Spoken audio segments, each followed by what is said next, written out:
হায়দ্রাবাদ যাবার পথে ধর্মনগরে আটক 4 রোহিঙ্গা। আবারও শুক্রবার সকালে 4 রোহিঙ্গা ধর্মনগর থানার পুলিশের জালে ধরা পড়ল। তাদের মধ্যে রয়েছে মোহাম্মদ আরব 22 বছর, পিতা আমির হাকিম, কক্সবাজার ক্যাম্প নম্বর 18, সামিয়া 20 বছর, পিতার নাম রহমতুল্লাহ ইসমাতারা 17 বছর, পিতার নাম আব্দুল শকুর, কক্সবাজার ক্যাম্প নম্বর 14, ঈশা 15 বছর, পিতার নাম মোহাম্মদ নূর, হাকিমপাড়া ক্যাম্প নম্বর 14।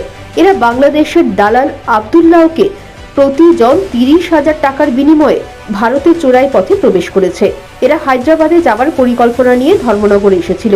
ক্যাম্পে ওদেরকে যে অল্প কিছু টাকা পয়সা এবং চাল ডাল দেওয়া হয়েছিল সেগুলো বিক্রি করে দিয়ে বহু কষ্টে এই বাংলাদেশি 30,000 টাকা জোগাড় করে দালালকে দিয়ে বাংলাদেশ ভারত সীমান্ত পারাপার হয়েছে। ধর্মনগর থানার পুলিশের হাতে ধরা পড়ার পর এই 4 রোহিঙ্গা কান্নায় ভেঙে পড়ে। তাদেরকে শুক্রবার আদালতে তোলা হয়েছে।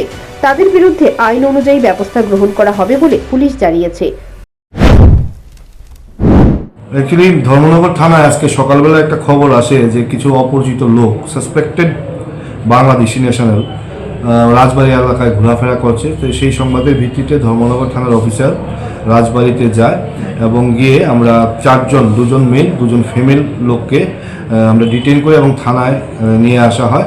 তাদেরকে জিজ্ঞাসাবাদ করে জানা যায় যে তারা বাংলাদেশি এবং রোহিঙ্গা তারা মানে মায়ানমার থেকে প্রায় 7 বছর আগে বাংলাদেশে এসছে এবং বাংলাদেশ ক্যাম্পে ওরা থাকতো।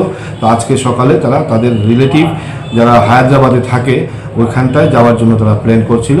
তো যাই হোক, পুলিশ তাদেরকে ডিটেইন করেছে, তাদেরকে আমরা থানায় এনেছি এবং নির্দিষ্ট একটা ধারায় আমরা মামলা নিচ্ছি। তবে বাংলাদেশ থেকে একের পর এক রোহিঙ্গা ত্রিপুরায় প্রবেশ করলেও অধিকাংশ ক্ষেত্রেই তারা পার পেয়ে যাচ্ছে।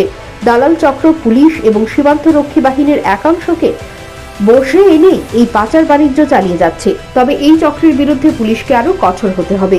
Bureau report, news prime Tripura.